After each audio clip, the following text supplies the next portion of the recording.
Paul Wimmer, City Council Member. Mike Warrington, City Council Member. Jody O'Kady, City Council Member. Ronnie Price, Mayor. Homer, City Council Member. Tim Berry, City Council Member. Buck Buchanan, Police Chief. Chad Russell, Fire Chief. Matt Kane, Finance Director. David Westfall, Planning Zoning Administrator. Dana Ingstrom, City Clerk. JT Klaus, City Attorney. Les Mangus, Director, Community Development. Jennifer McCausland, City Administrator. This time, Randy Section with Epic Church is going to lead us in invocation. How you doing tonight, sir? Please pray with me. Heavenly Father, we thank you for your goodness. We thank you for your grace, and we thank you for all good things that you give us, for the rain and the cooler weather. Thank you, Father, for the fact that we can bring our requests to you. Bless this meeting, grant guidance and wisdom to all who need to make decisions, all who have authority and responsibility. And we pray for our firefighters and police that you would bless them also and give them guidance and wisdom as they keep watch. And we thank you, Lord, for the fact that you love us, and we can come to you in Jesus' name we pray. Amen. Amen. All right, if y'all would stand and join us in the Pledge of Allegiance. I pledge allegiance to the flag of the United States of America and to the republic for which it stands, one nation, under God, indivisible, with liberty and justice for all.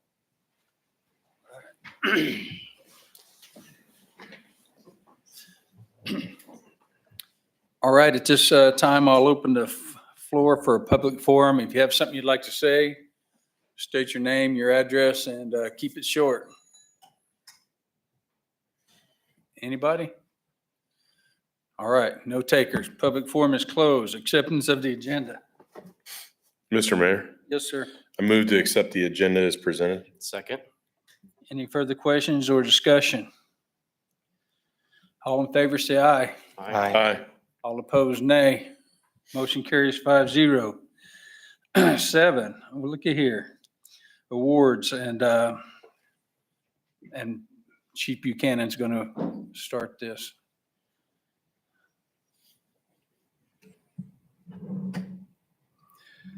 Okay, thank you, Mayor and Council, for us the opportunity to be able to present these awards tonight. Tonight, I'm going to have Sergeant James Wilkinson go ahead and come up here with me.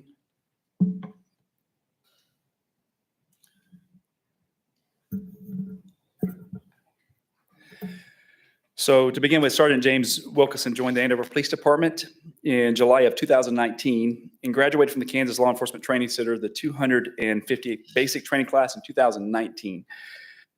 Officer Wilkinson was promoted to Master Patrol Officer in July of 21 and then Sergeant in June of 2022.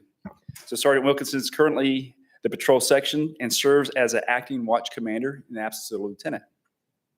James' extra duties include a field training officer, defensive tactics instructor. James served, and also a social media strategist. Kind of cute little term we gave for those that like to play on Facebook. He's also a part of the Awards Board Committee. So prior to James coming to the Andover Police Department, he served in the Army as a paratrooper. Very impressive job that he's had out there. That's why he fits so good with the defensive tactics stuff that we do. James holds a bachelor's degree in criminal justice from the Wichita State University. He's a natural leader, and his abilities have shown with stepping up from being an informal leader, especially in the FTO part of it. We know as a sergeant, it's an extremely important role we have on our department, but especially as an FTO, they mold and they make and set the standard for how our department goes for future. And James was one of those. He didn't really, over the years, don't really want to be a sergeant. And it was like, he's got the leadership there. So some really want those positions. He was one that naturally had that ability and talent. So we're grateful for someone that wants to step up like that and has stepped up, especially with a lot of the younger folks that we have on the department, newer folks, I should say. He's done an amazing job stepping into that role. So I'm very, very proud of what he's done.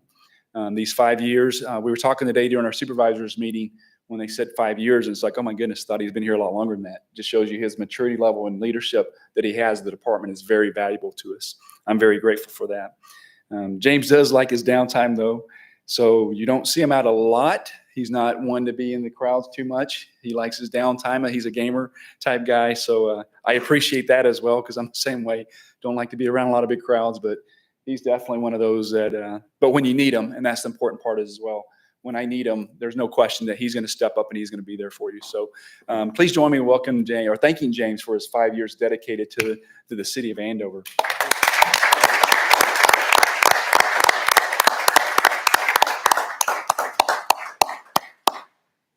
You want to speak? No, I'm good. No one ever takes you up on that. No.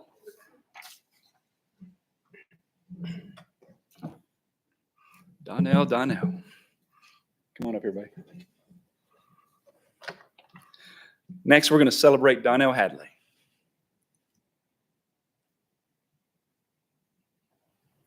So Donnell, he's a Master Patrol Officer in the SRO, as we call him, SRO Hadley.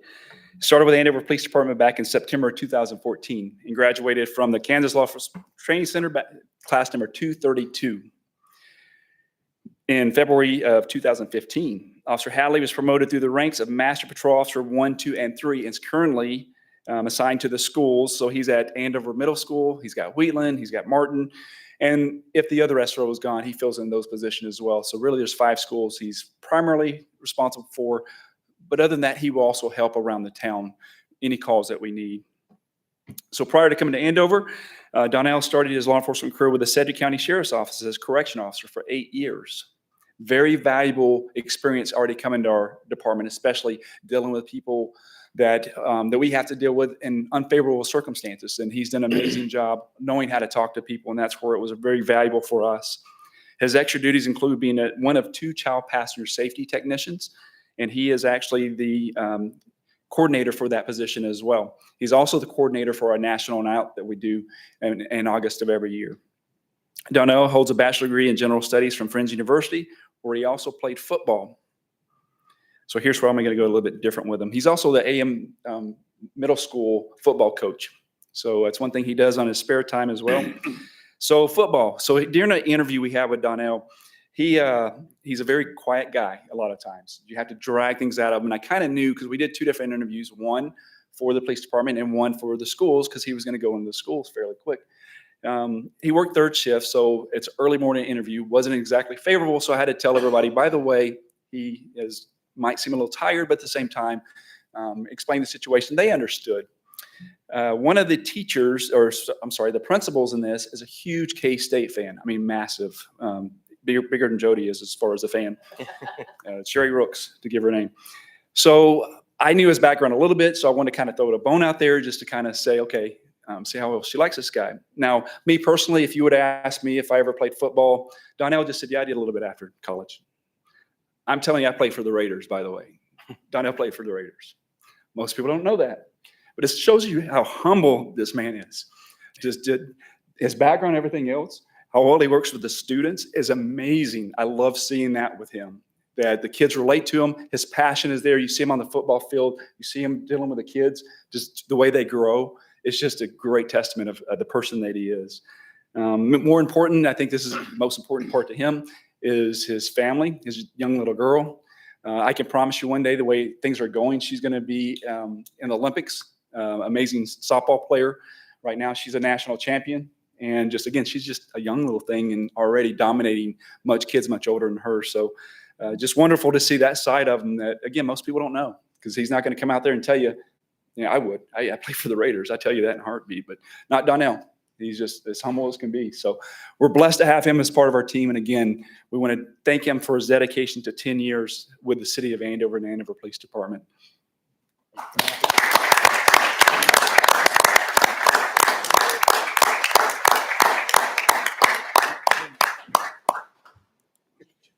Jenny.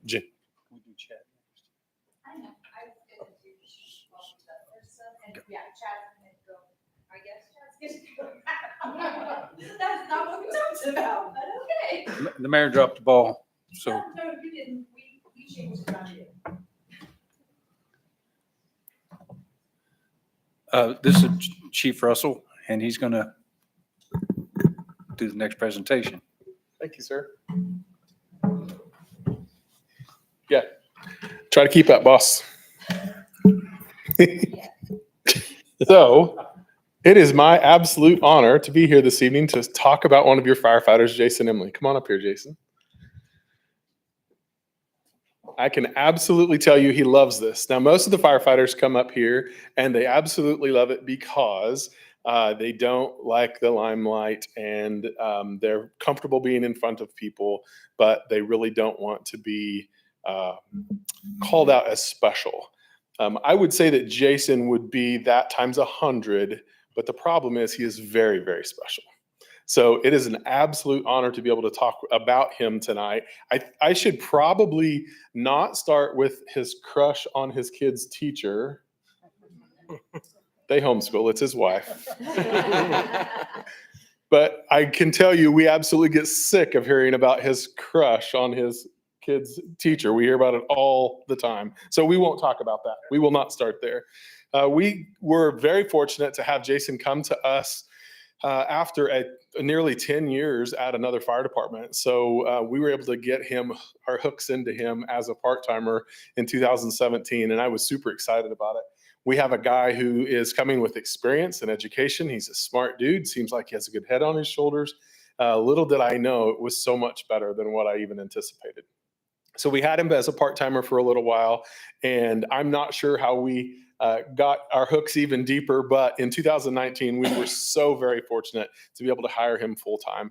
And it's a lot of the people that you end up being responsible for helping hire, you get to be really proud of. And I'm so very proud that I got the opportunity to be involved with Jason. He was Firefighter of the Year. He's won leadership awards that were voted on by his peers. That's a really important one for me. He's had the Big Four Award. That's a internal award that we do at our fire department. When I was presenting his Big Four Award, some of you were there that evening, I said that he came to the fire department to serve, not to be served. That's who he is. He serves constantly. And he may characterize it differently, but for me, one of the biggest things that's happened in his career here in Andover is he's one of the award winners of the Tom McGoy Award. That award is the highest award that any firefighter in the state of Kansas can receive, and Jason has the Tom McGoy Award. He is honest. He shows calm leadership all the time. There's a saying out there that says they have not figured out how to manage a way to lead men and women into a battle where they may die. They must be led. I would follow him anywhere. I would stand beside him, behind him, in front of him, so he could help me. I would follow him anywhere. He is an absolute leader, and our entire fire department knows it. And a big part of that is the trust we have in him. We absolutely know every second of every day we can trust who he is because he's the same person all the time. He's a loving, caring father and husband and firefighter, and we are so blessed to have him for the last 5 years as a firefighter in Andover. Thank you so much for your time here, Jason.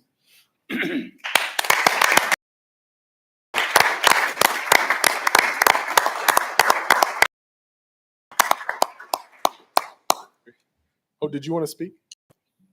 Sure. Shocking. Pause.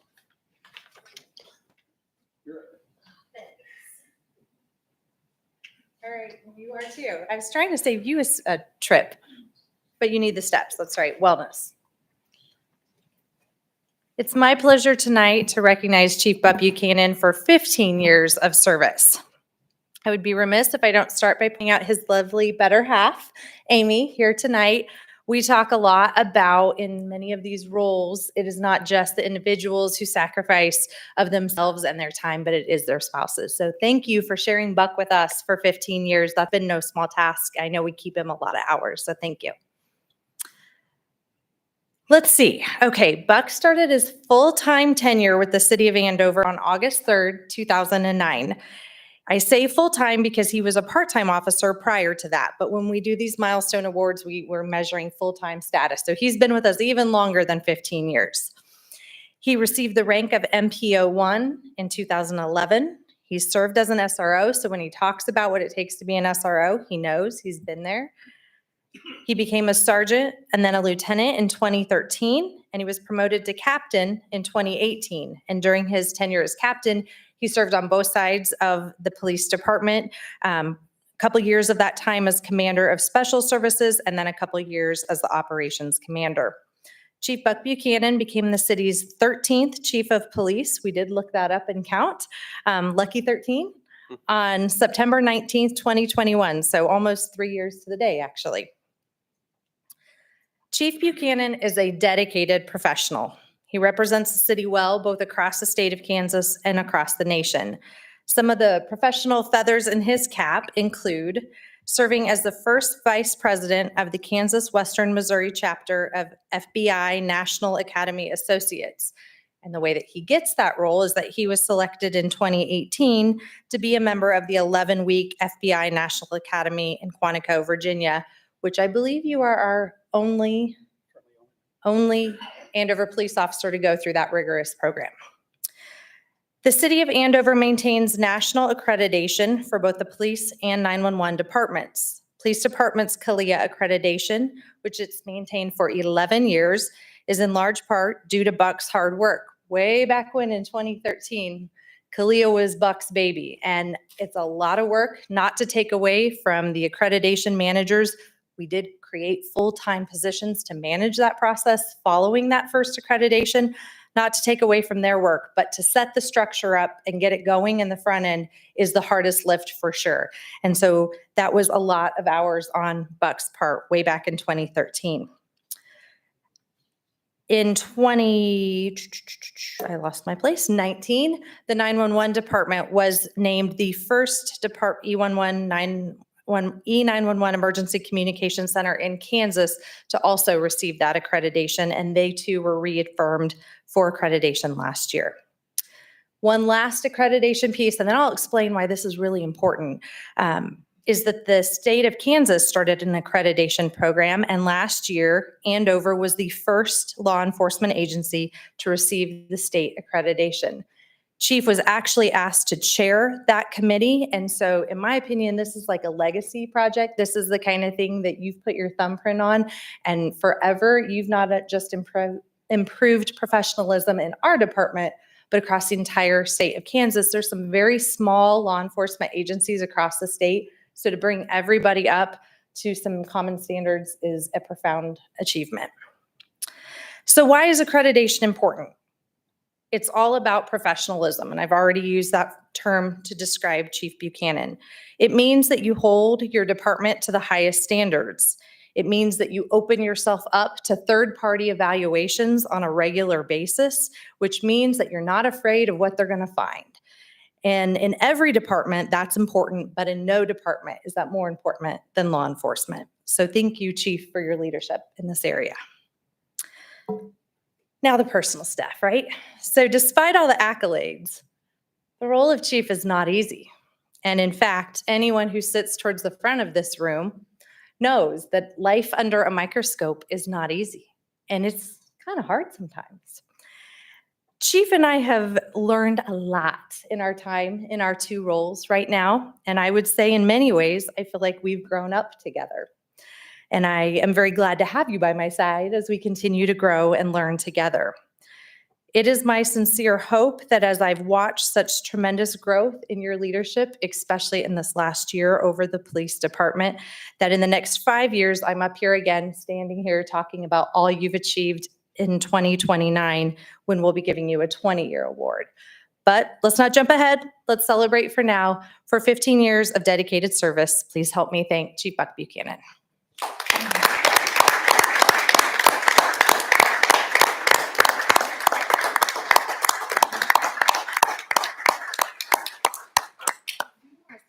Because you've asked everybody. No.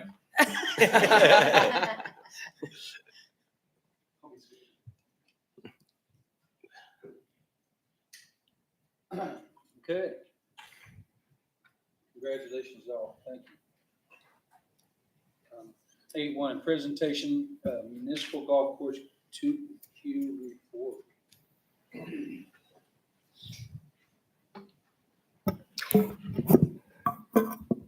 Lose my audience. Geez, I guess so, you know. It's really going to be that bad of news, I swear. Not everyone's a golf fan. I'm Dick Stunts. I'm the owner of Oaks Golf Management, and I manage the municipal golf course here in Andover. always present a report to the city council that has that in front of you. And I'll keep it brief.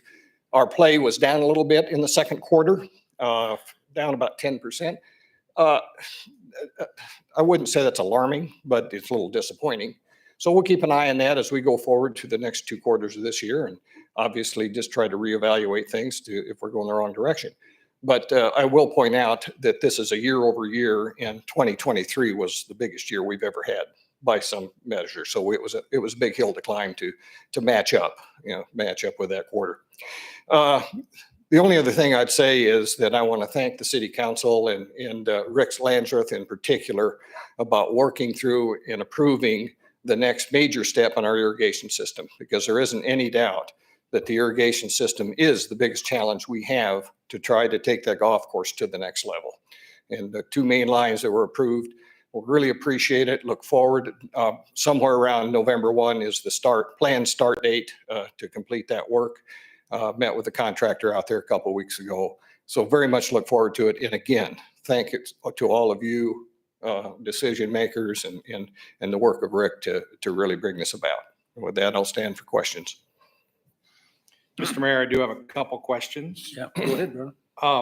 I want to say I've played out there many, many times, and it actually looks a whole lot better than what it has years. So I appreciate that. Thank you. I do have a question about the P&L. Do you do this yourself, or do you have your accountant or somebody take care of The that? accountant does it. Okay. Yes. And I'm not being nitpicky, but I was just curious. You have in accounting and legal one number, and then down at the bottom you have ask my accountant another number. Yes. That's under other expenses. Yes. Is there a reason for that, or is that just what? That's a good question. Normally, when that comes up and we code something under that, when they build the report, they don't know what it is, so they just simply put it under ask our accountant.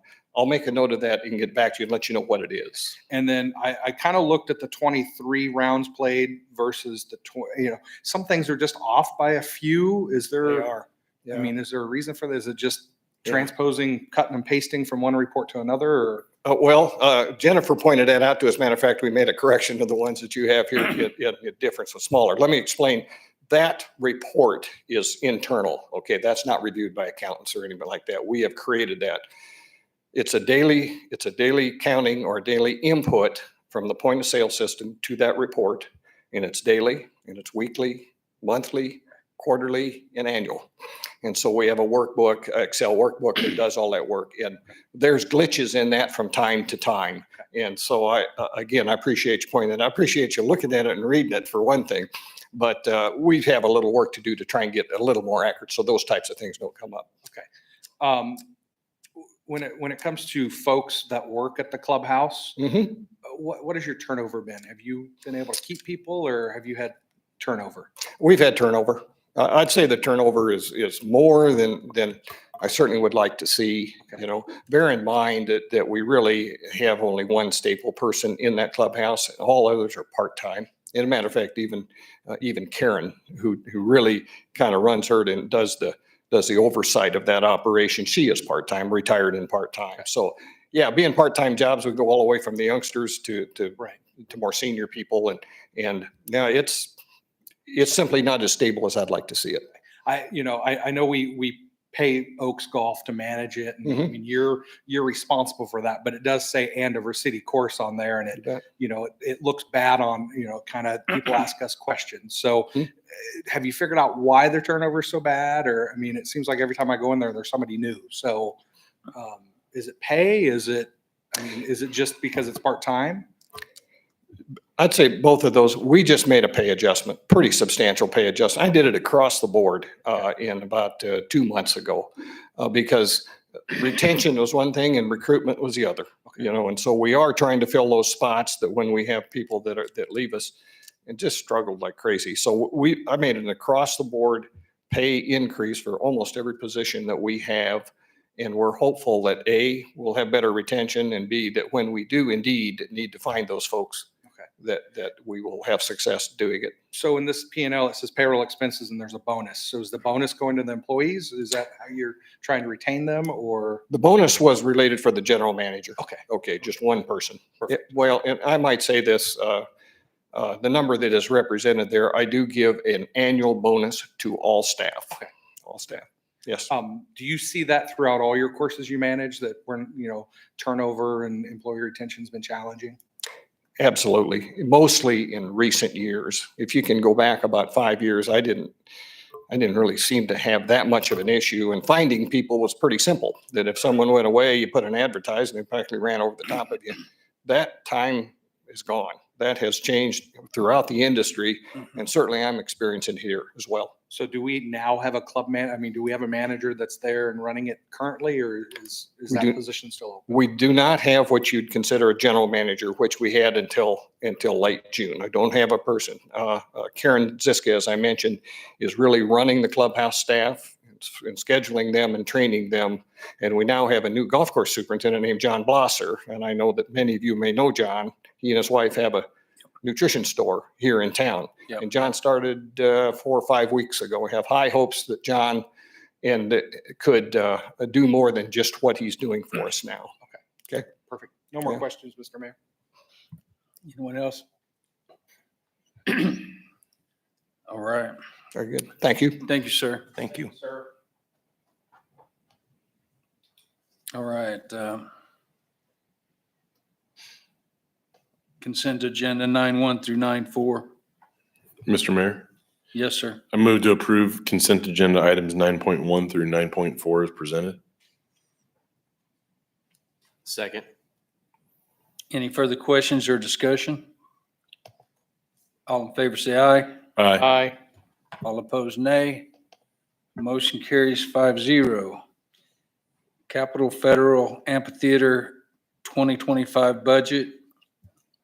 And I'll speak to you about that a little bit. I'll hand it over to ASM here directly. I do want to just remind the public who might be watching on TV or here tonight, we've been talking about Capital Federal Amphitheater and budget for several meetings now. So we spoke about the 2024 state of budget at your workshop, July or August. I've got my months kind of crammed together right now, but in a workshop, we came back and amended the 2024 Capital Federal Amphitheater ASM budget during a regular city council meeting.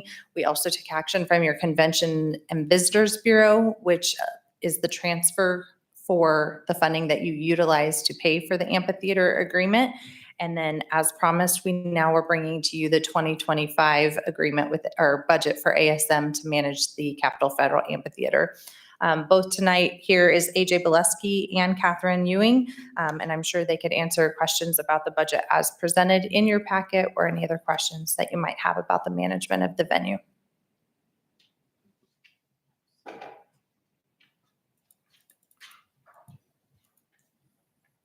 Hello, City Council, AJ Bileski.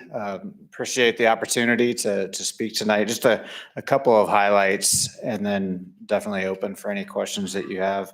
So we've worked with the city to come up with next year's budget. A lot of this kind of based on what we learned from this year as well. And as Jenny mentioned, we are very appreciative of the adjustment that was made last month after we talked to you in July.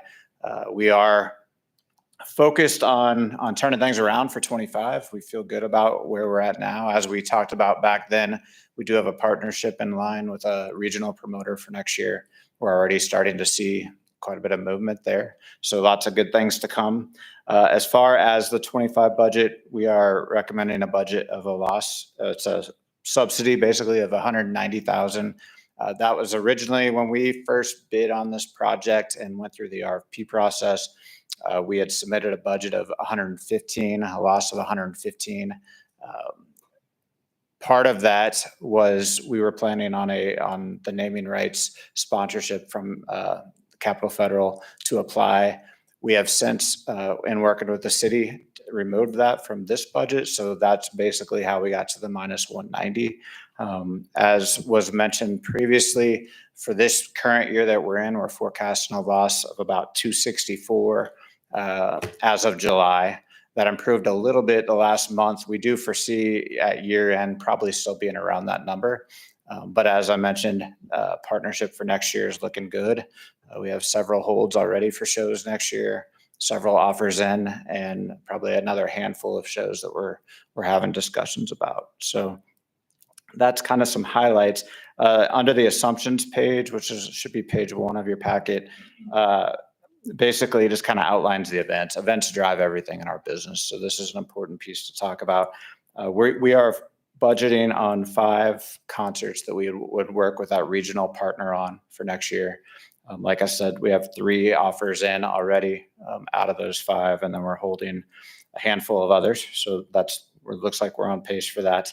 We are also budgeting on 1 self-promoted event that we would do ourselves. An example of that is this weekend with the Josh Abbott Band and Stoney LaRue and the Wilder Blue on Friday night. So we're excited about that one. But that we are budgeting on 1 of those next year, along with the 5 concerts. And then existing events, obviously it's important to us, and I know it's important to the city that we maintain and continue to work with the local community events to grow those events. So we plan on Taco Fest coming back, Burger Battle coming back, hopefully the KEYN Summer Series. We just did 4 of those this year. We'd love to have them back and are planning on that as well. So, and then along with Greater Andover Days, the new spring event that we just hosted, and Child Start in October. So that kind of makes up the overall event lineup for next year's budget. As we get further along, we'll start to announce artists and fill in those 5 concert dates with actual names. One other piece to point out on page 2, behind the assumptions page, you'll see our lead income statement. That shows that budget year in comparison to our forecast as of July, which I did say that came down a little bit from where we thought it was originally going to be. So it's at 246. We do still expect it to probably come in around 264 for the year. And then it shows a comparison to the budget that we submitted for 24. Next page of your packet has a lead income by month. And this, obviously, we're kind of a seasonal business with the amphitheater, a lot of focus on the outdoor months. So you're going to see losses in January, February, March, and April. And then we start to show income in the summer months, and then again, losses in the fall. So from a cash flow standpoint, as we request funds for next year, we talked about doing it by quarter. So we're looking at about 130,000 for Q1. It would not be as much for each of the other quarters, and that's broken down there at the far right. One thing that we spent a lot of time talking about going into next year is being realistic with the shows and the numbers. So of the 5 concerts that we mentioned to you, we're budgeting to have paid number of tickets anywhere from 1,615 for one of them up to 3,100 for another. So we try to keep them very realistic. Hopefully there's a few in there that will exceed those numbers. Capacity of the venue, once the lodge is built, is going to be in the 4,700 range. So there's some potential to exceed, but we wanted to go in with a conservative outlook and hopefully exceed with a couple of those shows. So. And that was pretty much our presentation. Definitely open to any questions that anybody might have.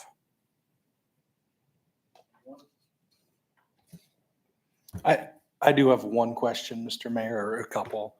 I see the payroll is like 20 grand a month. Is that split between like you and Kat and HR from Interest Bank? And so that's split.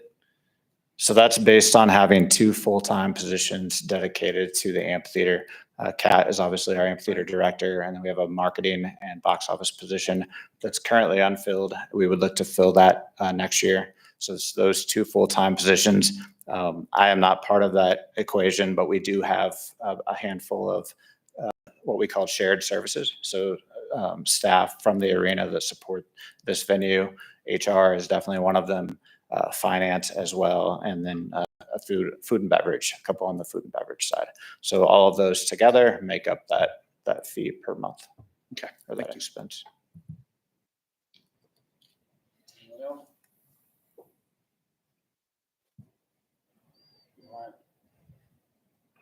Mr. Mayor, I move to approve the submitted budget for the operation of the Keppel Federal Amphitheater for 2025. Second. Further questions or discussion? All in favor, say aye. Aye.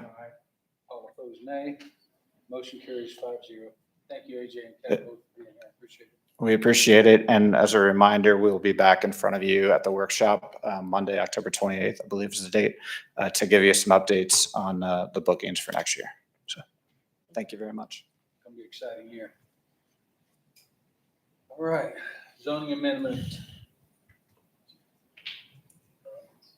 1413 East Highway 54Z-A 24-0005. This is an application to change the zoning district classification from A-40 agricultural district 40 to the B5 highway corridor mixed use business district on the property generally located at 1413 East Highway 54, Andover, Kansas. Before we proceed with the hearing, I'll ask council if any of them intend to disqualify themselves from participating in this case because of a conflict of interest. No. No. No. I will now ask council if any of them have received any ex parte verbal or written communication prior to this agenda item, which they would like to share. No. No.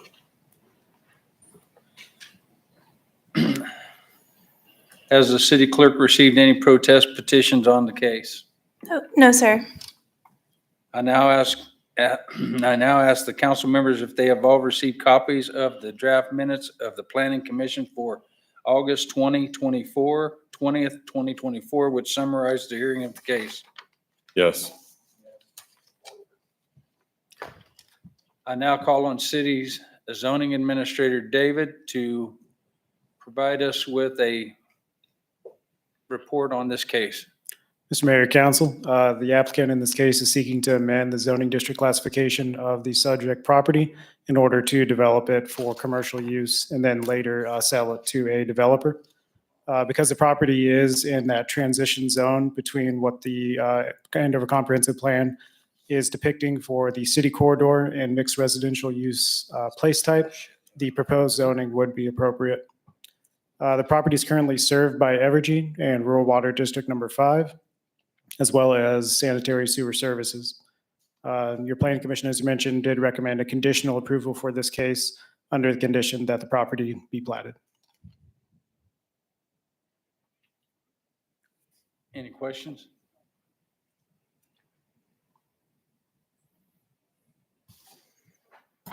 Mr. Mayor, I have a So I'm gonna- question. Oh, Just I'm real sorry. quick. Yeah. Give me just 1 minute. We're going to back up just for a minute. I asked the councilman if they've received and we did not vote. So I'm going to do that again just to see why. I now ask council members if they have all received copies of the draft minutes of Planning Commission for August 2024, which summarizes the hearing of the case. How do we vote? Yes. Yes. Yes. Thank you. Anybody have any questions for the zoning administrator? I have one, Mr. Yes, Mayor. Mike. The property to the west, the Mercantile, that's a county, that's in the county. What is it zoned right now? I will find that out for you. I don't have that information right off the top of my head, but I'll pull that up now. The Mercantile to the west. Oh, okay. I was just curious what it is zoned, even though it's county. It's a good question.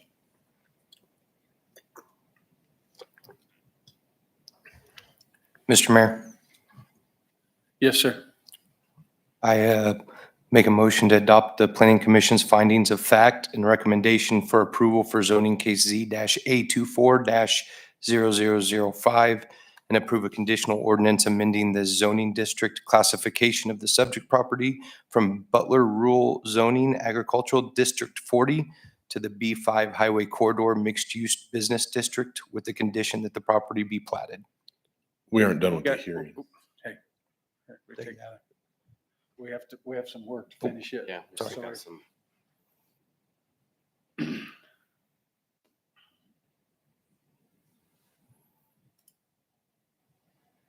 So we can carry on. You'll get that to us later, okay?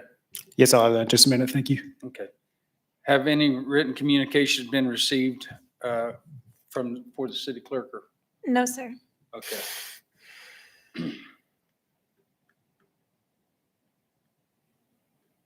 We would like to welcome everyone interested in this agenda item to come to the podium and give your name and address Please limit your comments to 3 minutes. The governing body has been provided. The draft minutes and the video of the public hearing has been made available, so please limit your comments to information not previously shared at the public hearing held on August 2024. Does anyone from the public have any new information? No. Does the applicant, there was no comment, but does the applicant have any further responses to the public comments? And I'm assuming that would be no as well. Assuming the city council has received all the information they need on this case, you have received an outline of the choices provided under the statute, state statutes for council action KSA.12-757C. Now, council, how do you wish to act? And Councilman Paul has already made the first motion. Second. Homer. I do have the alibi on that question. It is split between commercial district on the northern portion of the property and residential on the southern. Okay. Okay. It shows, I mean, of course, it just shows one parcel on our GIS. Shouldn't our GIS be concurrent with the county as well? In terms of our zoning? Just showing the property lines and the different zonings in each one. Yeah, and in this case for the mercantile, there are 2 zoning districts on that lot. Okay. Do they own the lot to the west of them as well? Is that what the agriculture is? For the applicant in this case, no, they do not. No, I was talking about the mercantile. No, they don't. Okay. No. All right. Thank you. All right. Anyone else? No further questions. Council, how do you wish to vote? All in favor, say aye. Aye. All opposed, nay. Motion carries 5-0. Persons aggrieved by the final decision of the city council on this matter have 30 days after today's action within which to appeal to the district court. All right.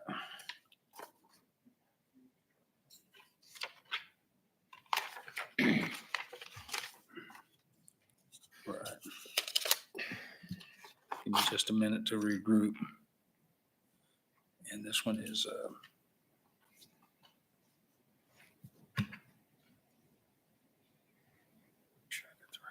yep.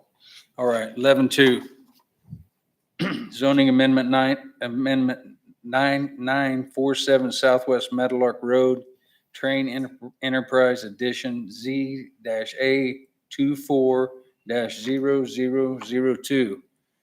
This application is to change the zoning district classification from AG-40 Agricultural District 40 to the MXI Mixed Industrial Commercial District on the property generally located at 9947 West Meadowlark Road, Andover, Kansas.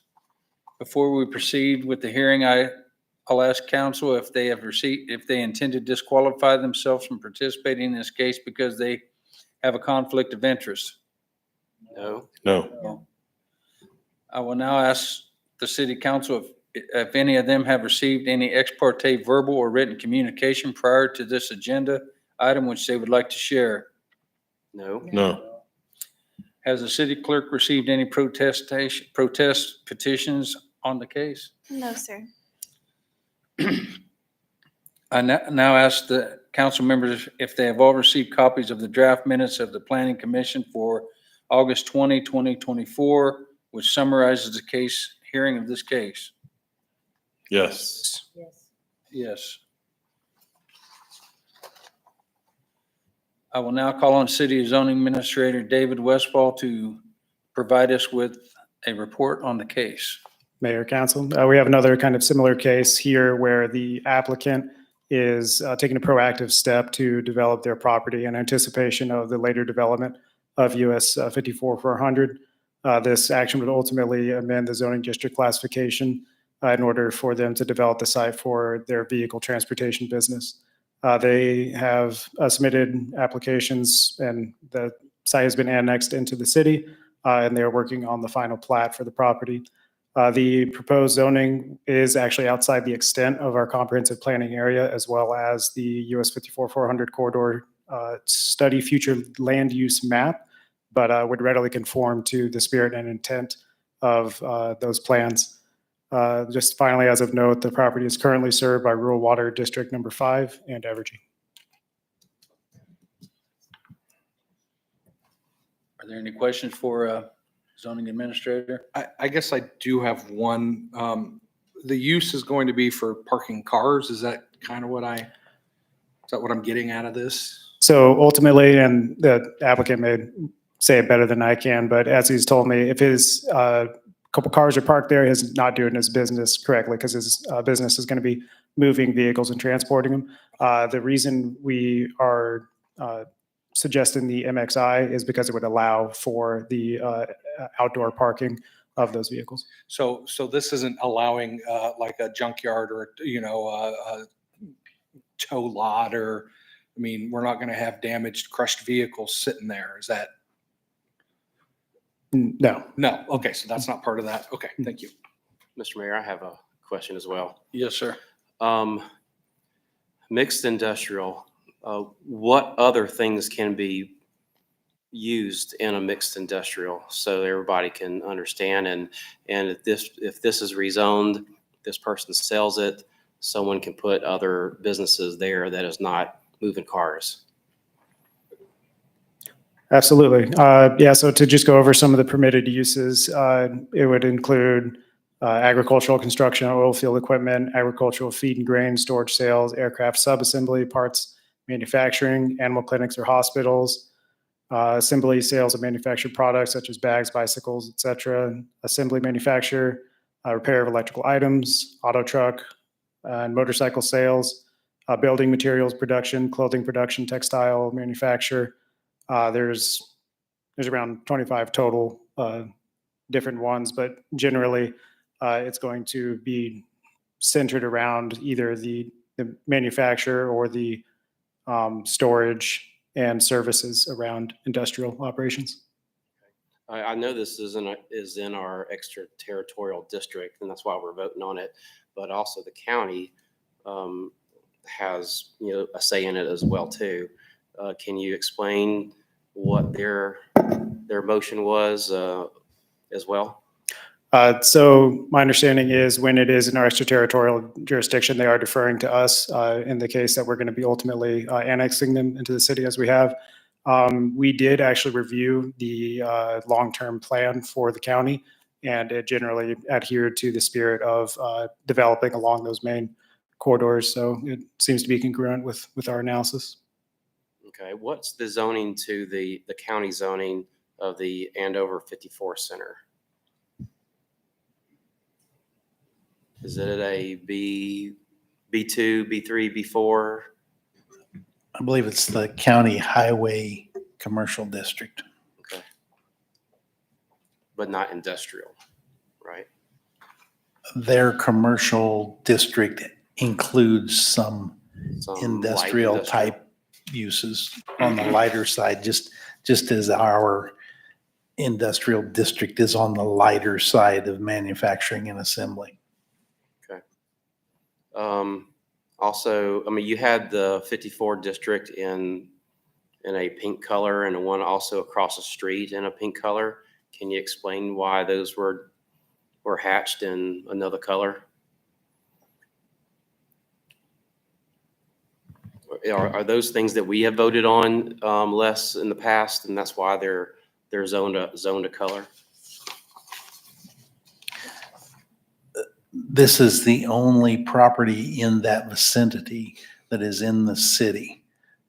All of those other parcels and uses are county zoning, The gray hatched not areas? in the city. Okay. I concur with Tim that we definitely don't want any junkyards and such being right there on the main highway. So that was the reasoning from all the questions. And to let everybody know what the other 25 items that could go there if this person decides to sell in a year or two. So can you tell us how long this gentleman has owned this property and functioned out of the property? I believe they are here tonight if we'd be able to ask him. Any other questions? No, sir. Has the city clerk received any written communication on this? No, sir. Does the applicant wish to present any new information? No. Would you like to tell us how long you've been in business out there? And We've owned the property for about 8 years.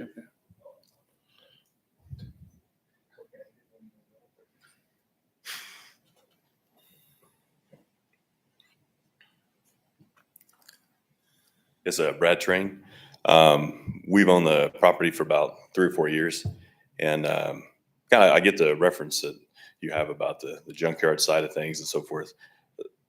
In all fairness, that's what it looked like before we started cleaning it up.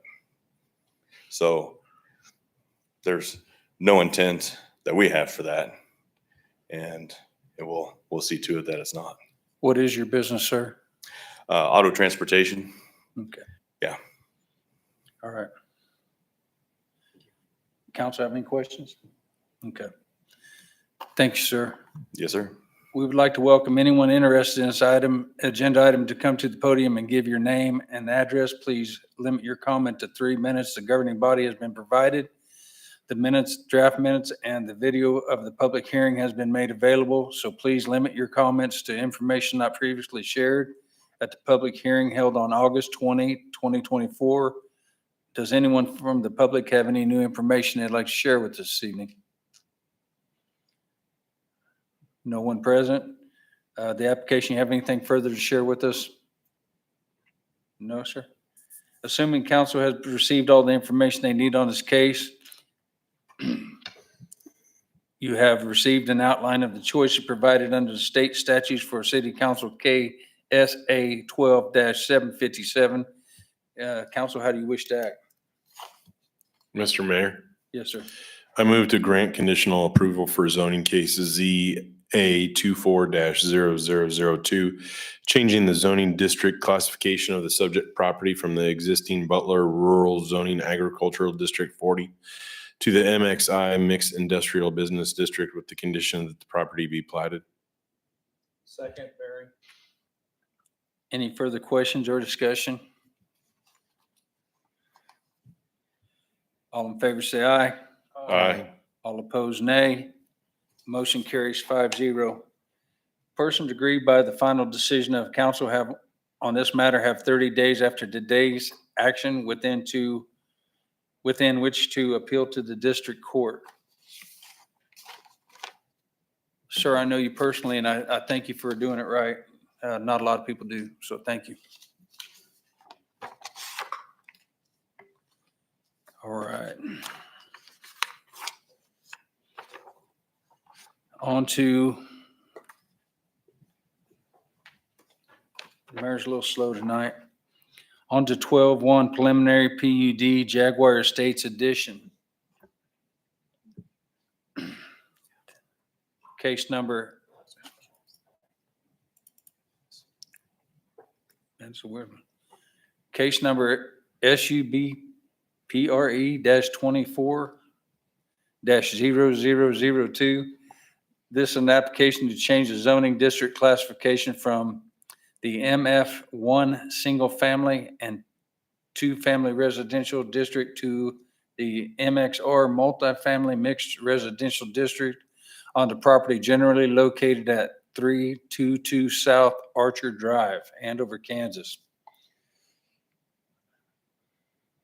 Before we proceed with the hearing, I'll ask council if any of them intend to disqualify themselves from participating in this case because they have conflict of interest. No. No. I will now ask city council if any of them have received any ex parte verbal or written communication prior to this agenda item which they would like to share. No. No. No. Has the city clerk received any protest petitions on the case? No, sir. I now ask city council members, if they have all received copies of the draft minutes of the planning commission for August 20, 2024, which summarize the hearing in this case. Yes. Yes. I now call on zoning administrator David Westfall to provide us with a report on this case. Mr. Mayor, Council, thank you. Ultimately, yes, this action would be amending the zoning district from MF1 to MXR at the property for this PUD. The PUD would have the property remain a single lot with a drainage and utility easement running through the middle. It would also contain two potential access points, one from South Archer Drive to the west and one from East Concord Road to the north. Water utilities do exist in the area, can be readily extended to the property. And the city of Andover currently provides sewer services to the property as well. Are there any questions to the zoning administrator from council members? So in regards to, I have a question, by the way, in regards to curbs guttering street, part of that is already done. Will the rest of it be done for the, will there be any? I'll defer to Les on this one. This is the preliminary PUD. Oh, sorry. The next document you'll see here in a few weeks will be the final PUD, where we'll talk about the public improvements where water, sewer, and streets will have to be extended to the subdivision. Thank you. I'm a little bit ahead of the game, right? Has the city clerk received any written communications? No, sir. Thank you. We would like to welcome everyone interested in this agenda item to come to the podium, give your name and address. Please limit your comments to 3 minutes. The governing body has been provided. The draft minutes and the video of the public hearing has been made available, so please limit your comments to information not previously shared at the public hearing held on August 20, 2024. Does anyone from the public have any new information? No. Does the applicant have any further response to the public comments? No. Assuming the council has received all the information they need in this case, you have received an outline of the choices provided under state statutes for council action KSA 12-757C. Council, I ask you, how do you wish to act? Mr. Mayor, Yes, sir. I move to adopt the planning commission's findings of fact and recommendation for approval for the zoning case sub pre 24-0002 and approve an ordinance adopting the Jaguar Estates preliminary planned unit development plan. Second. Any further questions or comments? Mr. Mayor, I have one, I guess, for Les. This is just the preliminary. Will we have more questions answered for the final PUD, drainage, street, all that? You know, once we get the stormwater survey or what, I can't remember what. Sure, there will be a final drainage report and you'll presumably have petitions for the water, sewer, and street improvements and storm drainage improvements and so forth. Okay, thank you. Anyone else? All in favor, say aye. Aye. All opposed, nay. Motion carries 5-0. Persons aggrieved by the final decision of the council on this matter have 30 days after today's action within which to appeal to the district court. All right. 13-1 Tuscany 4 addition petitions resolution of advisability and developers agreement. And Mr. Mangos will speak to this tonight. Mr. Mayor and Council, you may remember a few weeks ago, you accepted the final PUD plan for this fourth and final phase of the Tuscany edition. Before you tonight are those petitions for the improvements for the water, sewer, streets, and drainage, the resolution of advisability and the developers agreement for your acceptance, as well as additional items, work ordinance, and an engineering contract for Garver Engineering to prepare the plans for all those public improvements. Your your first action would be to accept those petitions and approve the developer's agreement and adopt a resolution of advisability for the Tuscany 4th edition if you choose. Mr. Mayor, Yes, sir. I accept the petition. I move that we accept the petitions for paving, sanitary sewer, and water distribution system improvements, approve the developer's agreement, and adopt a resolution of advisability related to Tuscan 4th edition. Second. Any further questions or discussion? All in favor, say aye. Aye. All opposed, nay. Motion carries 5-0.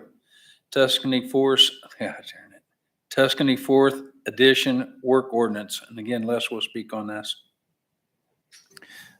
This is the next step in the process. You've determined it's advisable to make public improvements, and this is the ordinance that authorizes that work. Mr. Mayor, Yes. I move to adopt an ordinance authorizing the construction of certain internal improvements related to Tuscany 4th edition. Second. Any further questions or discussion? All in favor, say aye. Aye. All opposed, nay. Motion carries 5-0. 13.3, Garver Engineering Agreement, Tuscany 4 edition. And again, Les will speak to us on this matter. This agreement is with Garver Engineering to design the public improvements for the Tuscany 4th edition. They're recommended to us by the developer of the project. Mr. Mayor, Yes, sir. I move to approve the agreement with Garver LLC, Wichita, Kansas for engineering, design, and construction phase services for the public improvements related to the Tuscan 4th edition in the not to exceed amount of $252,900. Second, Barry. Any further questions or discussion? Mr. Mayor, Yes, sir. let's just say, for example, for the community's sake, that we didn't want to use the Garver or the developer's engineer in this case. What financially, it would be more expensive for the city to hire their own engineer to do the work they've already done. Is that correct? Safe to say? The developer chooses their own engineering firm to prepare the plat, and in this case, a planned unit development. So their engineer has some time invested in preliminary plans for utilities and so forth. That probably would give them a leg up expense-wise on another firm coming in cold. Can you speak? Yep. Go ahead, sir.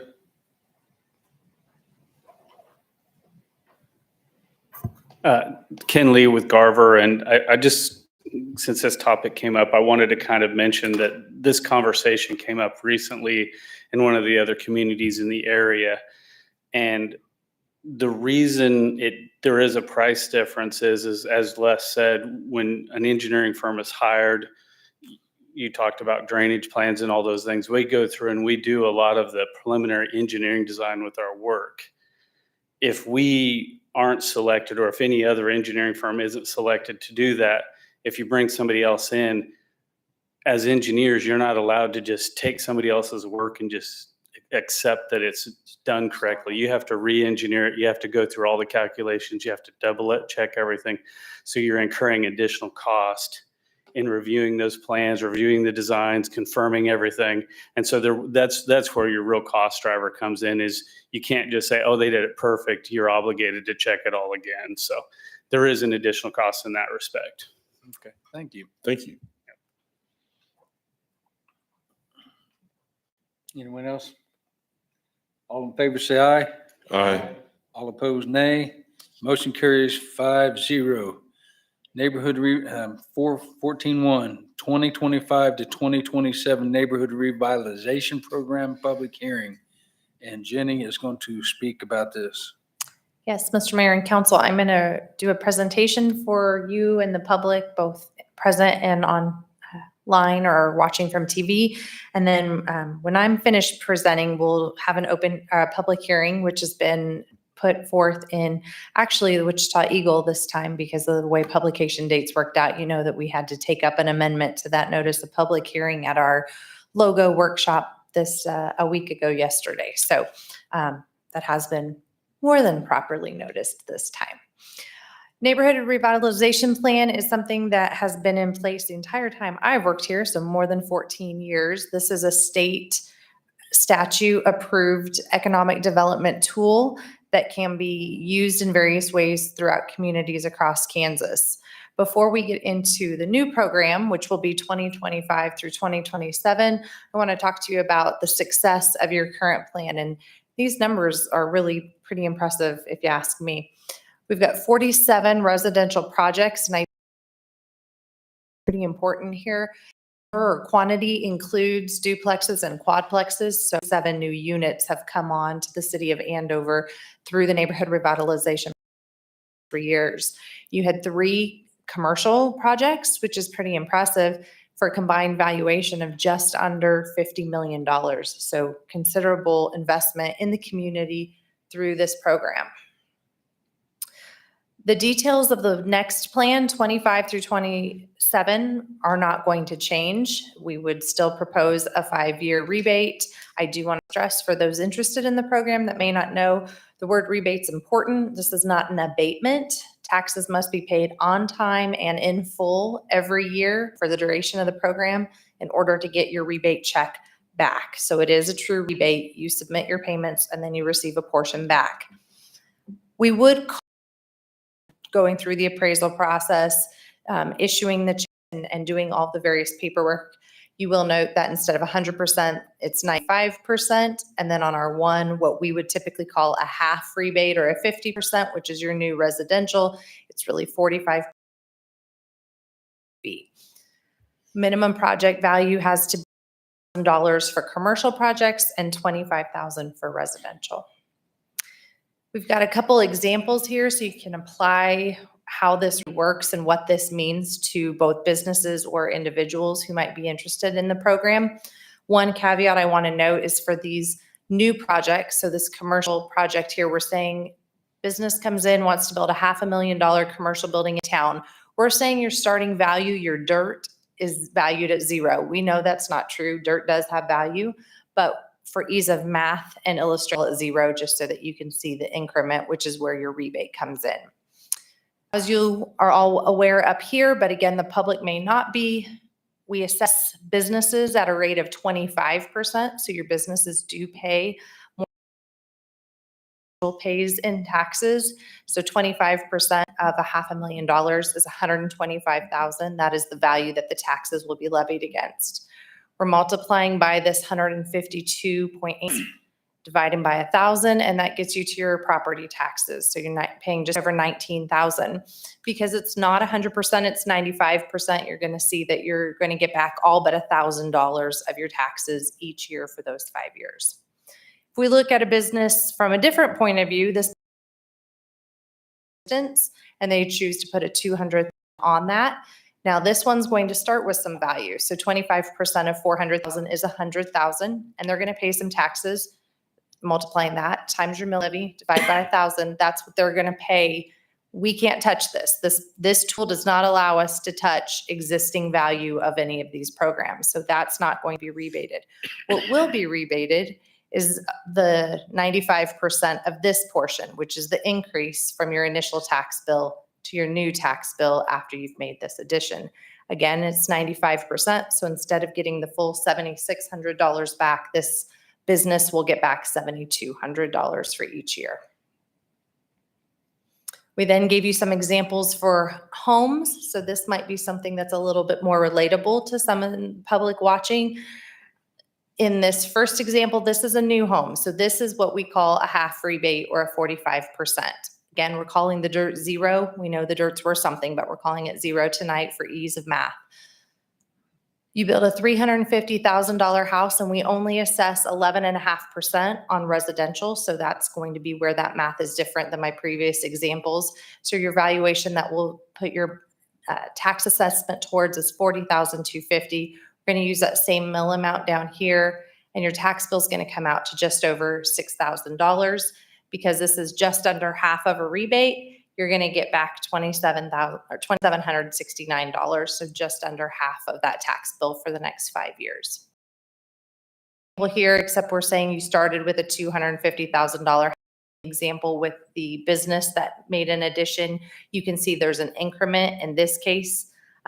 Because the tax is assessed at 11.5% much business, the increment is less. It's an $879 increase in taxes, but you're going to get most of that back by doing this.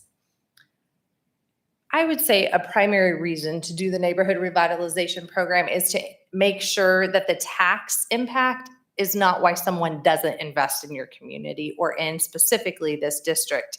And the district is important. We've got a hyperlink here in the packet. So those who are looking at the packet from home or do later, you can go to this interactive map. We've got it located here. Everything green is our new district. We don't want the tax increase to be the reason you don't do the project. Of course, you also have to have the capital to be able to make the investment. We recognize that. We want to encourage new commercial properties. We want to encourage revitalization, which is really the spirit of this statute, in areas that could use that.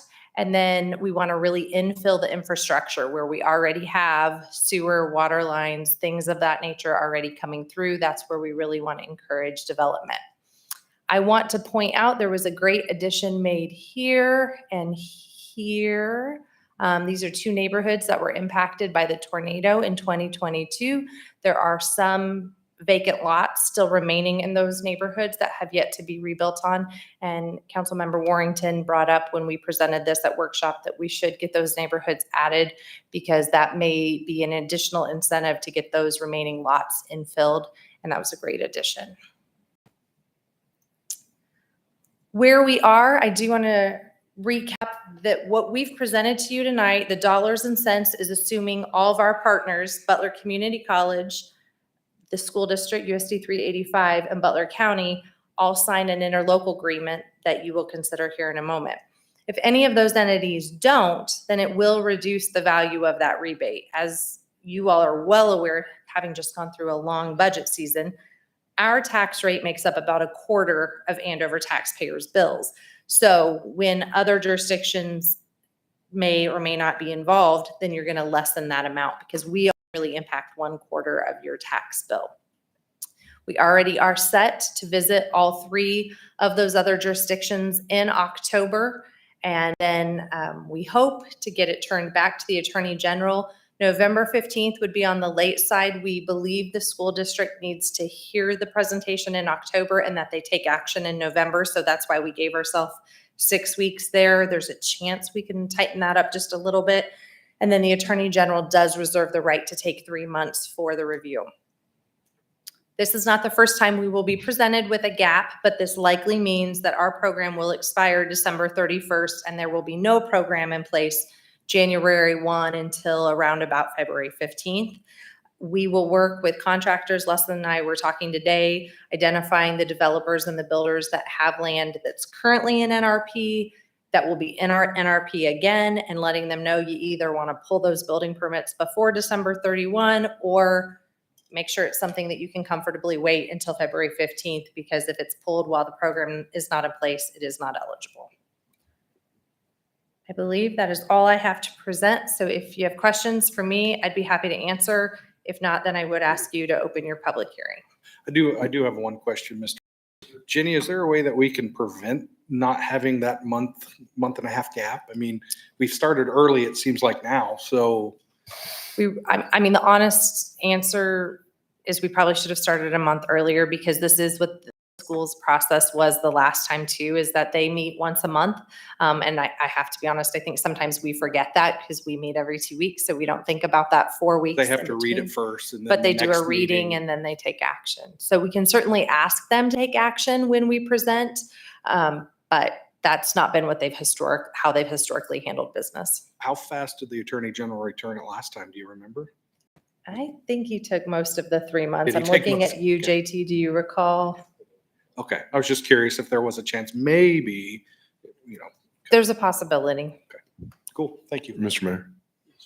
Jenny, I missed your red dot up on this screen. On the tornado areas that Mike had talked about. Here, and it's hard to see because it's so infilled with lot lines, but that is green. Why And is the here. west side of that not, like, why is the? Actually, there were, I checked that. There were not, the tornado damage was not in that portion. I did check that because that scared me as I was looking through it. But I compared it to the path of the tornado and the damage, and that is the eastern end of that neighborhood is where the impacts and the empty lots are.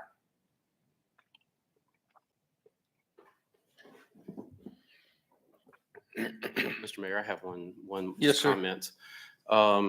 I've been to the Butler Community College meetings in the past, and especially when the revitalization has been there, and they are actually very quick to vote on it. So usually when it's presented to them, and this is kind of going back to what Tim was asking, they'll actually vote on it that night. So the school board probably won't, and the county probably won't. Well, I remember, I think we did a lot of things. So, but the college usually votes on it that night.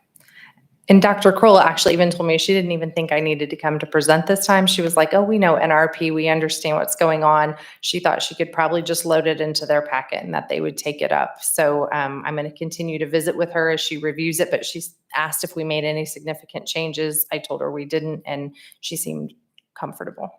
Yeah, and extremely familiar with it, so she can actually present it just as well as we can. Anyone else? Okay. Planning to public hearing. All right, this time I'll open the floor for public hearing on the 2025-2027 Neighborhood Revitalization Program.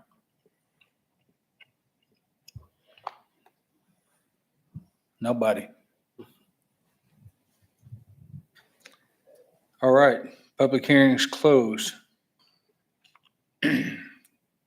14/2/2025, 2027 Neighborhood Revitalization Program Resolution and Interlocal Agreement.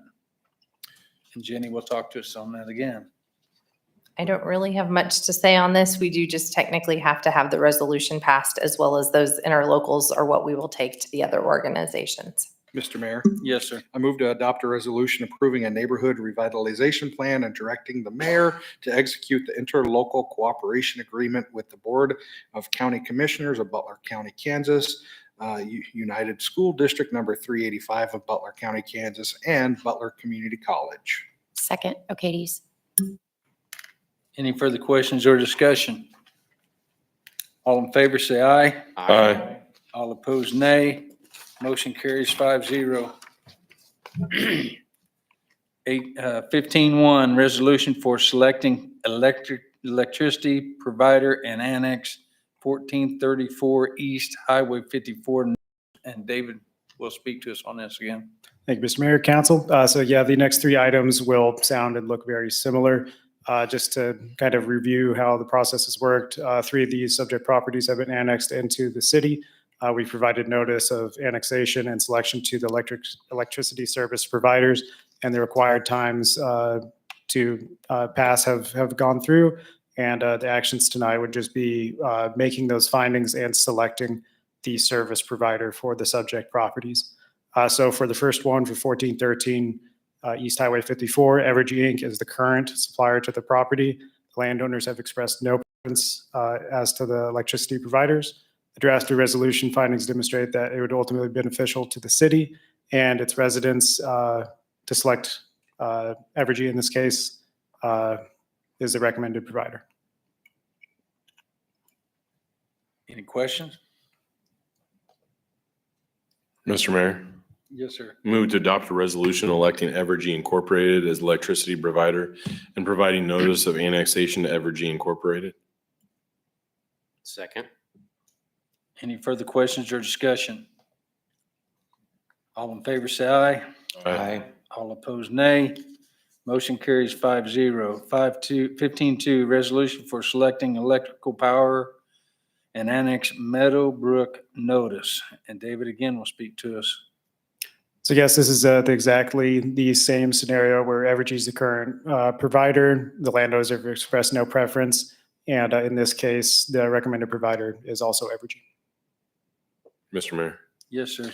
I move to adopt a resolution electing Evergy Incorporated as the electricity provider and providing notice of annexation to Evergy Incorporated. Second. Any further questions or discussion? All in favor, say aye. Aye. All opposed, nay. Motion carries 5-0. 15-3, resolution for selecting electricity provider and annex Train Enterprises notice. And David will speak to us. And last one, I promise is last you'll hear from me. This is going to be the same case. Evergy is the current provider. Landowner has expressed no preference in changing providers. In this case, the recommended provider is Evergy. Mr. Mayor, Yes, sir. move to adopt a resolution electing Evergy Incorporated as the electricity provider and providing notice of annexation to Evergy Incorporated. Second. Any further questions or discussion? All in favor, say aye. Aye. All opposed, nay. Motion carries 5-0. 16-1, Police Department Body and Car Camera Purchasing Agreement. And Chief Buchanan is going to talk to us about this. Thanks, Mayor and Council. I'm actually going to stand up here because I want to bring up Tom Gresham, Captain Gresham, for a couple of different reasons. Number one, he did a lot of work. And a lot of times when we do these things, we don't recognize the ones that did the work behind this. And he did a tremendous job for the last couple of years. We've actually been in the process of this for good reasons. Number one is you'll see our body cameras we bought back in 2017. They have now way extended their lifetime. So much as the company that bought them out is no longer in service anymore. So the cameras we have are no good. So we pretty much have paperweights as they're dying, and they're dying pretty quickly. So in last year, Captain Gresham went out searching for some grants, and he did find one. It's a matching grant. It's kind of misleading a little bit because they say you give you up to $60,000, but as you'll see in this, it's if you purchase $120,000. So as we'll see in here, it's $58,000 is what we'll actually get because the amount of cameras that we actually purchased. He did a great job with meeting as a team, got a committee together, which included our IT department. That was very valuable on that part to make sure that they recommend and improve whatever we decide to go with, because it affects them a lot now, especially our car cameras. They're in there trying to rewire, trying to figure things out. So we want to make sure that whatever we went with, that we wanted their stamp of approval as well. So the committee also comprised of some lieutenants. We wanted to make sure those that are out there on the streets using them also approved it as well. There are 5 companies we reached out to that are very reputable companies. One of them is fairly new in this area that we checked with. And initially, they were very excited, the committee was, about this particular brand, this one particular one, because of technology and everything else. And originally, that's who they were wanting to go with. However, after doing some more research into this, and this company's actually been reaching out to us lately because they're not happy we didn't go with them, even though it's not decided yet. It's another reason where I'm glad that we're not going to go with them, because the professionalism has just been a little bit different with that company. There's been some issues with it, and part of the issues is having to get an external battery pack, having to get an external mic pack. Already things that we're hearing from those that are using it, it's not the greatest thing that what they initially thought. Through this selection, we had one company that didn't reach out back at all, and we had another one that was extremely high that customer service, again, they're not reaching out to us. So it seems like some of these companies, once they get your bid, they're not responding well. We also reached out to agencies. That was a big part to this. We wanted to get from agencies the users of how this is going. So originally, when we started the process, Axon was out of the question. A lot of people in the area use them. They're premier. You'll see their name all over the place on TV. A lot of times you'll see that, but they were way out of the ballpark. And I mean, way by more than 100,000 plus. Recently, again, we were trying to make sure that we had the fundings in place, CIPs, everything was going in place down the line as we were wanting to. They had reached back out and rebid. There's some things that they had, services we didn't want, we didn't need. was a big part of that as well. We wanted body cameras, we wanted car cameras, and that's pretty much the biggest part to this. Unfortunately, there's no statutory funding for this, even though it's required by all the courts saying you better have your body cameras. So it's put on the cities on how we're funding these, and grants is a big part of that, and that's where I'm grateful for Tom, who has never been to training to actually write a grant. So this was his first grant he wrote and was successful in it. So since then, we've actually sent him to school to learn how to write these, but he did a wonderful job. So we chose Axon. Axon did come in because they had an agreement they would do before the end of the month. If we do this, it knocked it down, was it $60,000? $60,000 off their price to begin with. And again, there was a lot higher prices they had on that. So they were way out of the ballpark to now where they are the lowest bidder on this. The cameras are extremely similar to what we currently have now. So we're looking at is having 30 cameras. There'll be a spare camera that's a part of this. All officers, including myself, the captains, detectives, will have a camera, period. If we do a traffic stop, we will have a camera. We will be turning the camera on, mandatory. So I want to make sure that's very understood by everyone that's listening tonight. As well as car cameras, we'll have 17 car cameras for every marked car. The big part of that, whether in like discussions we have with command staff investigations, if you stop a car for whatever reason, you got to have your camera on. It's the body cameras really that's that interaction, that's what you're capturing. This lifespan on these cameras, a lot of them are about 3 years is what they're saying. Again, we've had ours for over 7 years and they've been a great camera. Services have been great over the years, but now we don't have a company that's going to support them, so they're no good. Car cameras, you can get at least around 10 years is what they're saying. With this agreement we're asking to have, is they will replace the body cameras in about 2.5 years, and they'll replace the car cameras at 5 years. So we know at least technology, we're up and ahead of the game on this. Another thing that we went with looking at these, again, simplicity. It's all cloud-based, simple to use. One of the future things that's not on here that I was thinking about earlier tonight, in a couple of years, we're going to be presenting with tasers. Our tasers are pretty much going to be no good anymore. And that was a thought too, with these tasers going with Axon, if we go with them, then if I pull my taser, then it can trigger my body camera as well. They're the only ones that will do that with that technology with what we have. So that was a big plus. If I have an officer that gets in a situation that quick and has to pull one, camera's already activated at that point. I've got Captain Gresham here tonight with me. So this is a 5-year plan. Unfortunately, everything is under a lease program. Every single company, it's just the way, unfortunately, our technology is going. I'm not a fan of it myself either, but yet we're kind of being stuck and pushed into those by these companies. So initially it's 108,000 of the grant. We have 58,000 that's going to apply towards that. And then annual cost to be 57,847.77 for a total of $339,391.08. Would anyone like to ask any questions? Again, I got Captain Grisham here that did a phenomenal job, a lot of work on all these companies, making sure we had everything together. Mr. Mayor, I do have kind of one question that I know Chief Russell you were looking for camera, you were trial and error for, your car and Roosevelt's. And is there a way that can he tag on to what you guys are buying and get a car camera for the fire department? So they can, however, these are extremely expensive for what we use them for. There's a lot of different cheaper versions out there. And I'll go to Kalia World on this one, access availability. Officers can't go in there, modify, do anything else. For their world, if they're looking for that same thing and need it, that's great, and you probably could. But for what I believe they're going to use theirs for, I know Augusta has one, they've got one they use, but yet too expensive in my opinion. I was just thinking that Chief Russell, you could tag on with that and get that price, but if it's not what you guys need. Yeah, thank you. We're using ours for training, and we're spending about $100 a camera.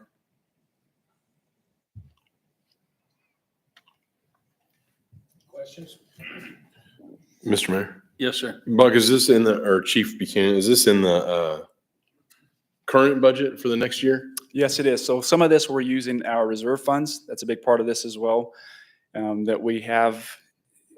Thank goodness there's been some in there that was supposed to place our CAD RMS system. A lot of this has been falling into place, just right. Thank goodness. That's why we waited this long, because the CAD RMS system was number one. We had to have it dying. So yes, we have had this. Part of this is coming out of reserve funds, and the next part will start going through a budget. And then this will be on every car that the city, the Andover Police Department owns, leases. Every marked unit that we have, yes, sir. Now, if you're not in a marked unit, because again, by the way they mark these, and it's going to stick out if you've got a camera hanging on your windshield, what it is and everything else. So every marked unit will have the camera. Every officer driving any car, again, my detectives, myself, the captains, will have body cameras. So if we decide to stop any car, you're going to have your body camera activated. Anyone else? Mr. Mayor, Yes, sir. I move we approve the Axon Master Services and Purchasing Agreements for 17 Fleet, 3 advanced in-car camera systems, and 30 Axon Body 4 camera bundles, 8 basic to pro software license upgrades, and 2 pro software licenses, and on-site training for a total amount of $339,391.08 over the next 5 years. Second, O'Kadis. Any further questions or discussion? All in favor, say aye. Aye. All opposed, nay. Motion carries 5-0. Captain, thank you for your hard work and going beyond and above. Thank you.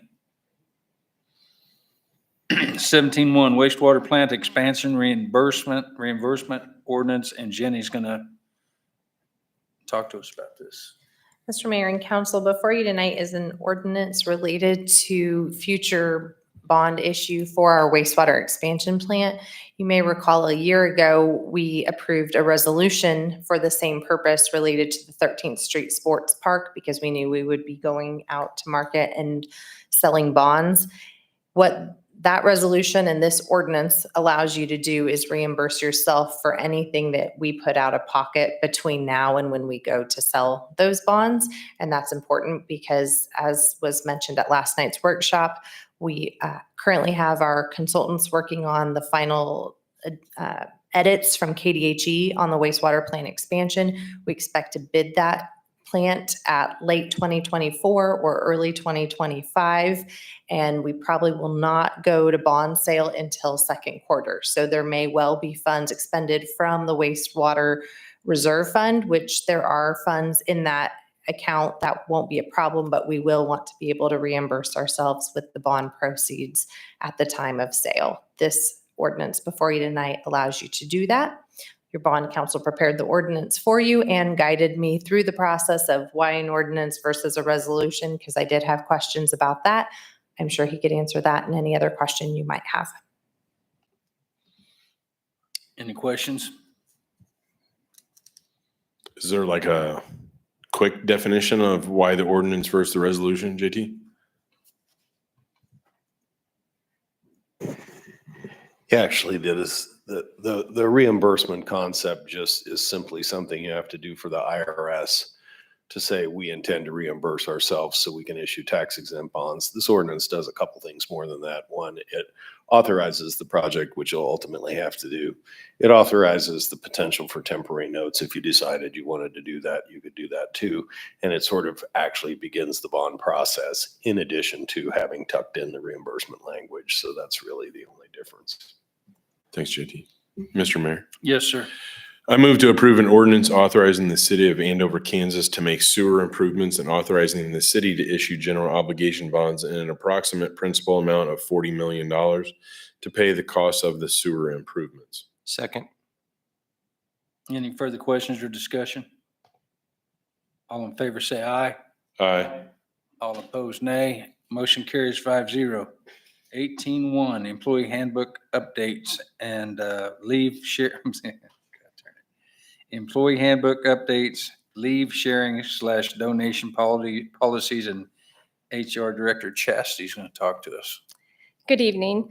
In reference to our current leave sharing and donated leave policy, we introduced that back in 2018, and the purpose of that was to allow employees to help out their coworkers by donating any leave that they may not use, vacation time that may be expiring, that they need to go ahead and either donate or utilize. If they're not going to use it, then they can put that into the donated leave bank in order to help out one of their coworkers who may need that. Initially, this plan or this policy was put into place to focus more on family medical emergencies and that type of thing. And for the first year, I think we only had one person utilize it in that first year. In 2023, we decided to include those who qualify for family medical leave. And this kind of broadened it a little bit more, which allowed more employees to be able to utilize that. Primarily, we've had 2 employees who have been able to utilize that for maternity leave. So I think that's a benefit that is widely given through a lot of organizations today. And so I'm glad that we can help employees in that instance as well. In the spirit of the policy, we'd like to help as many employees as we can. What we found is that there have been some instances that have come up where it just does not meet, the situation doesn't meet what the policy says it should be used for. For instance, if an employee had a house fire, or if an employee were impacted by the tornado, they would not, by today's definition, qualify to utilize the leave bank. And so those type of instances are ones where we thought if we can maybe broaden it a little bit, then we could help out more employees. And our way of doing this would be to set up an exceptions section in the policy in which the supervisor of the employee asking for leave that may not meet the current guidelines, they could bring that to the table, and the city administrator and myself, we would all sit and discuss whether or not we feel as if the employee should be granted the leave. And so I think this still is narrow enough that we're not just handing out leave left and right, but I really think it captures the spirit of the policy to help out as many employees as possible. To date, we have helped 4 employees. 3 of those employees are still currently employed with us. The one employee who's no longer with us was actually not able to rejoin the workforce. So not by fault of ours from helping them, they just were not able to join the workforce after their leave. So we have had a total of just over 1,330 hours donated, and 724 of those hours have been utilized. So that's kind of where we're at as far as how much has been used. I think it's a great tool that we can help other employees, and we've had many employees obviously donate to the bank because they think it's a good cause as well. Happy to answer any questions. Mr. Mayor, I have a question. Yes, go ahead, Mike. Does the leave time in the bank ever expire? So it would be rolling. So we continue to go ahead and add more. I guess the leave in the bank itself does not expire. What happens is employees, they can only accumulate so much vacation time. And the longer an employee is here, the faster they accumulate vacation time. So it's historically those employees who have a longer tenure with us that end up donating leave because once they hit a certain mark, they can't accrue any more vacation time. So at that point, they go ahead and donate some leave, and then they can start to earn their vacation time again. Mr. Mayor, Yes, sir. to utilize it, Chastity, does the person have to be out of their PTO Yes. first before it is used from the bank? Yes, they have to utilize all of their existing vacation and sick leave. And then as they accrue any vacation or sick leave, they have to utilize that in conjunction with the bank as well. And then so it's 3 people then decide for exceptions. It's you, city administrator, and then the manager of the department. Are we doing any kind of metrics with that? I know with other committees and stuff, we had some metrics that we kind of put in there so that it's not so subjective, but I guess I would say this feels an awful lot like street closures, in which you said the police chief, the fire chief, and your public works director could make those determinations. So I think between the department head for the individual, your HR director, and the city administrator role, I think you've got enough expertise to make those decisions. There's probably sensitive information that needs to be determined in these situations.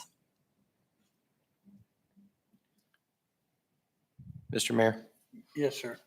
I make a motion to repeal and approve the update to the employee handbook, section 6.14, leave sharing/donation policy. Second, O'Kadis. Any further questions or discussion? All in favor, say aye. Aye. All opposed, nay. Motion carries 5-0. Thank you, ma'am. Thank you. All right, the moment we've been waiting for. 9-1 executive session, attorney-client privilege, KSA 75-4319B2. Anybody? How long do we need? I was gonna say, I don't think we gave you any minutes in there. I'm gonna say 15? 15 minutes sounds good. Mr. Mayor, Yes, sir. I move to recess into the executive session with Matthew Gorney of McDonald Tinker for consultation for the public body or agency which would be deemed privileged in the attorney-client relationship per KSA 75-4319B2. The session will include the governing body, city administrator, and the police chief, and will resume at 8:57. I get a motion, second? Second, Barry. Any further questions or discussion? All in favor, say aye. Aye. All opposed, nay. Motion carries 5-0.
I move to come out of executive session. Second.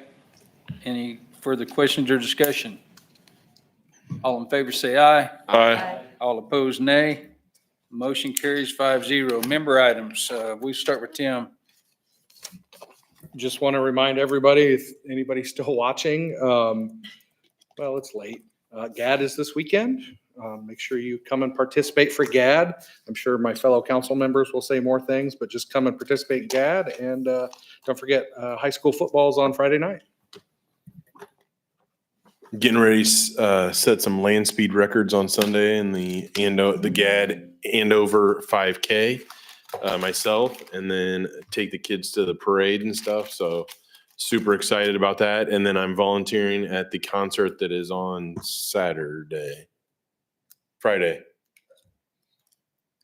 All right. You done, sir? Yes, I'm sorry. That's it. No. I'm sorry. This is just another reminder of what a great community. I hope some folks are still listening out there. One of our firefighters were in a convenience store here locally, and they hear this lady talking at the Bitcoin machine, elderly lady, much older than me. And he's something in his mind saying, hey, something ain't right, something ain't right, something ain't right, something ain't right. So he goes over and says, ma'am, you probably ought to stop what you're doing. Stop what you're doing, stop what you're doing, stop what you're doing. And this went on for 30, 35, maybe 40 minutes or more. The convenience store owner realized something was going on, and he come over there and took over the situation. And this went on for a long time. And you've heard this, haven't you, Chief? This went on for a long time. And he finally convinced this lady that this was not her son trying to steal her money. This was here in our fine city. So these two folks, and they want to remain nameless. And the only reason I know is because the firefighter wanted me to go thank the store owner. That's the only reason he told me. But they stopped this lady from losing a lot of money. And it just makes you know, that somebody had to say something. What is it? See something, say something. And he did it. He just like something in his side of him said, something ain't right here. And man, this guy had this lady convinced that he's her son. And she was adamant about it. I mean, he had all this information. So I just want to remind people every chance I get that, yes, all of us have flaws in our community, and the mayor's one of them. But we also have some great, great people that go above and beyond and step out. And really, he kind of put himself out there to do that in the beginning. And then the store owner, he got really corrective action, if you will, that I'm not going to be able to say on this hot mic. So I just want to thank the firemen first for understanding it. And I want to thank the store owner and Dana. Would you send me an email reminding me to go, because I should have done it already, to go say thank you to the store owner. That's all you need to do, please. And that's all I have. But it just touched my heart to know that, man, that we're just, Andover's what's up. It really is. So that's all I got. That's tough to follow. Thank you. Thanks to all the citizens here in Andover that make it so great. And nothing tonight. I don't have anything tonight. All right. Can I get a motion to staff? Do you have anything? No? Mr. Mayor, I move we adjourn. Second, O'Kadis. All in favor, say aye. Aye. All opposed, nay. Hey, thank you all for keeping things moving tonight too. Appreciate it. I haven't seen my wife in a couple of days.